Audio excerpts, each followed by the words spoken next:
comprends pas pourquoi c'est pas un problème, puisque c'est ça qui crée la souffrance. J'ai pas dit qu'il n'y avait pas un problème.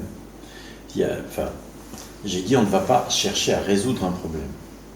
En réalité, oui, il n'y a pas de problème. Ce qui crée l'apparence d'un problème, c'est la pensée. Et tu vois bien qu'en réalité, il n'y a pas de problème. Il y a une construction mentale. Elle est bien un problème, cette construction. Alors, Elle devient problématique parce qu'elle est crue. je le dis d'une autre manière, c'est tant que la problématique est crue vraie, tu vas pas dire il n'y en a pas. Lui dire il n'y en a pas, ça sert à quoi, tu vois, parce que c'est cru vrai. Donc on va regarder qu'est-ce qui fait que c'est cru vrai jusqu'à voir la transparence. Et sans chercher à le résoudre. Et tu vois qu'on n'a rien résolu, on n'a pas cherché à résoudre un problème. Et pourtant, il n'y a plus de problème. Comment ça se fait? C'est bien qu'il n'y en avait pas au départ. Simplement, il n'était pas vu qu'il n'y en avait pas. C'est la vision fausse, enfin la vision obstruée. On croit qu'il y a un problème, on voit un problème, et il y en a un apparemment. Sauf que quand on va regarder, il n'y a jamais eu de problème. Donc il n'y a rien à résoudre. Le apparemment revêt la croyance. Voilà. Il y a la croyance que c'est vrai. C'est-à-dire, et dès que la croyance s'effondre, le problème n'est plus vu comme un problème, puisqu'il n'y a plus de croyance en un problème. Donc il n'y a plus de problème. Et tous ces jeux continuent après l'éveil ou pas? Certains, oui. Tant que si tu veux, à nouveau, l'éveil, c'est la fin de la croyance sur la pensée moi. Le problème moi s'effondre. Oui. D'accord? Les autres croyances, il y en a plein qui demeurent. Donc plein d'autres problèmes demeurent. Problème entre guillemets. Tant que les pensées crues ne sont pas vues pour ce qu'elles sont, elles ont une conséquence, elles ont une action. Et ça, tous ces jeux, ils se forment bien à partir de la croyance d'être un moi? Pas forcément, beaucoup, mais pas tous. Mais même quand la croyance en un moi s'effondre, il y a plein de jeux qui ne s'effondrent pas. C'est marrant ce que tu demandes. En fait, je vais te donner un autre exemple. Tu vois. Tout d'un coup, il est perçu, il n'y a rien ici.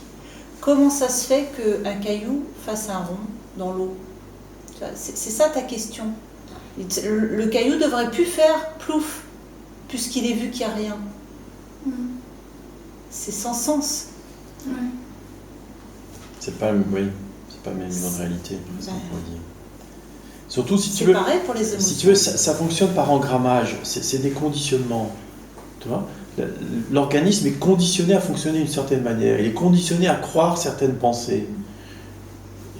Et c'est pas parce qu'il y en a une qui s'effondre que les autres vont toutes s'effondrer avec. Il y en a qui s'effondrent au passage, mais pas toutes.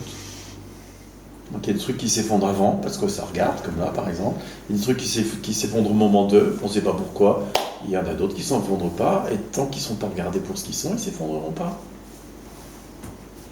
Ou alors par inadvertance. Et c'est pas important.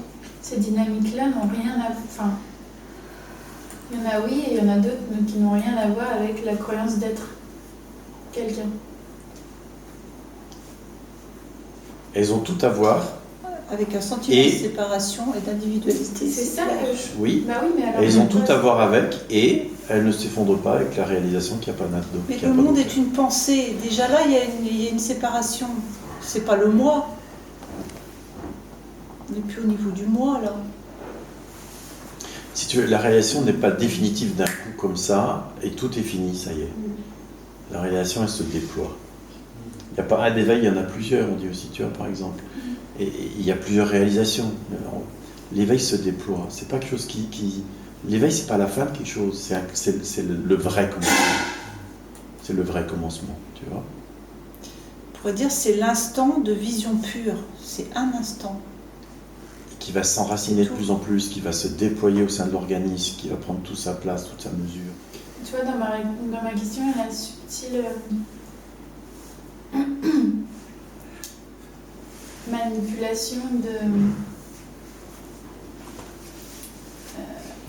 je veux absolument ça pour que ça soit fini, le reste.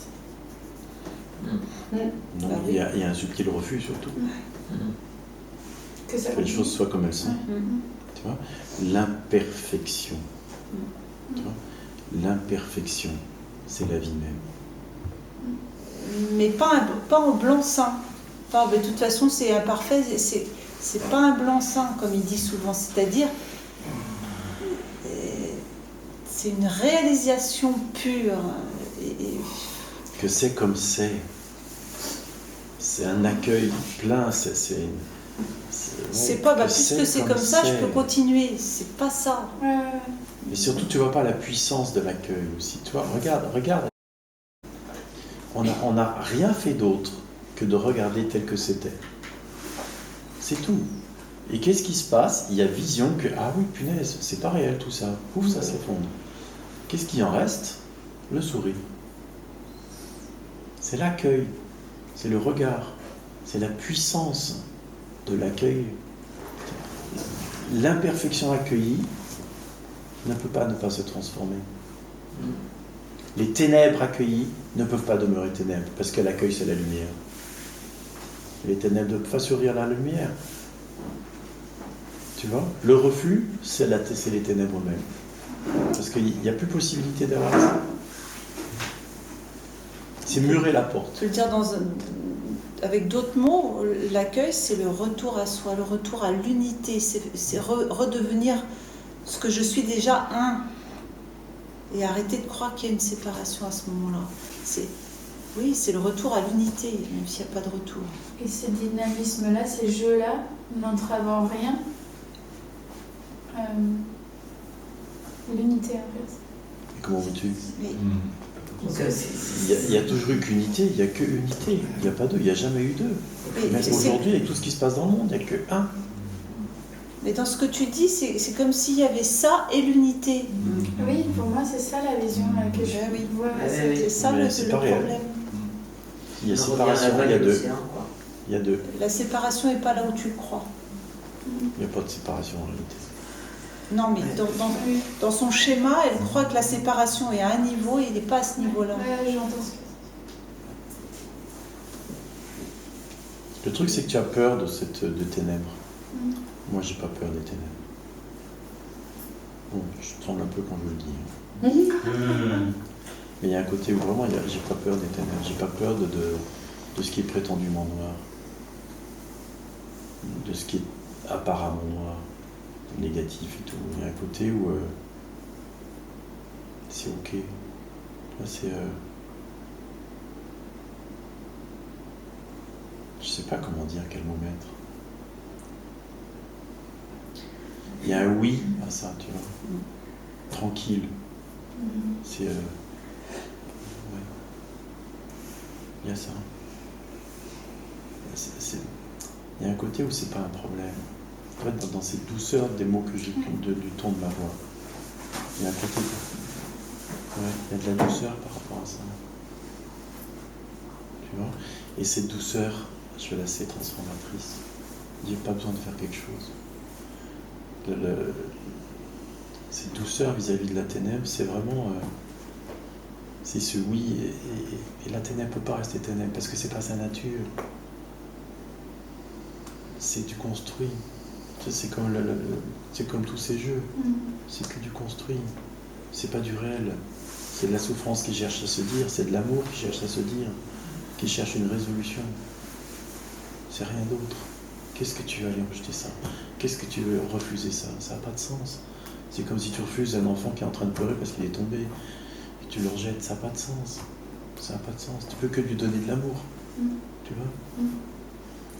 Et si tu donnes de l'amour à ces ténèbres, il faut commencer par rougir. J'en veux pas! Tu vois? Puis à la fin, on va forcément se laisser faire parce qu'en fait, c'est ce qu'elles demandent. Et si elles refusent, c'est parce qu'elles ont peur. Du vide, de disparaître, de la mort. Et c'est ok. Qu'est-ce que tu veux faire comme ça? C'est tellement compréhensible.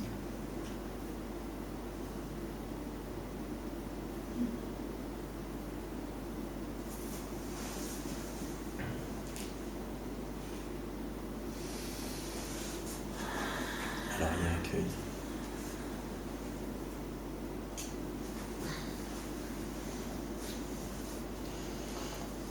Et c'est là où tout se dénoue, c'est là où tout se libère.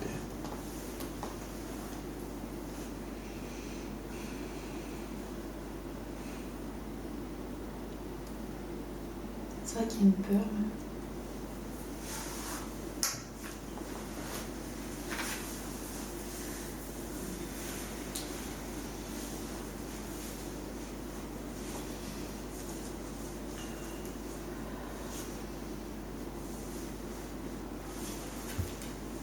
pourrait dire c'est la puissance de la tranquillité.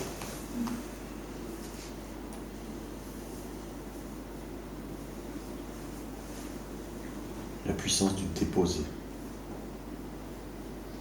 Déposer les armes, les stratégies, déposer tout. De la nudité.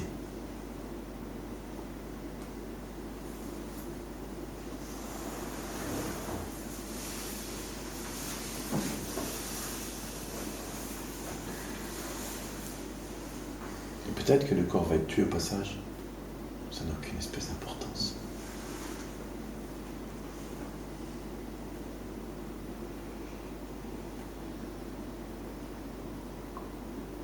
Parce que ce que je suis est tellement plus grand que l'univers même, que le corps.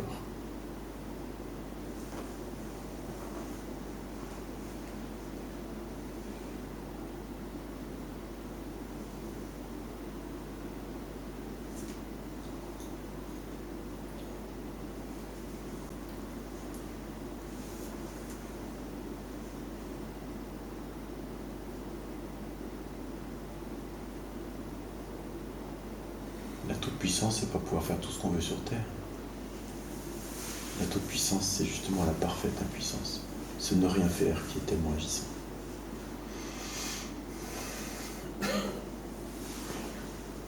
C'est la puissance de l'amour.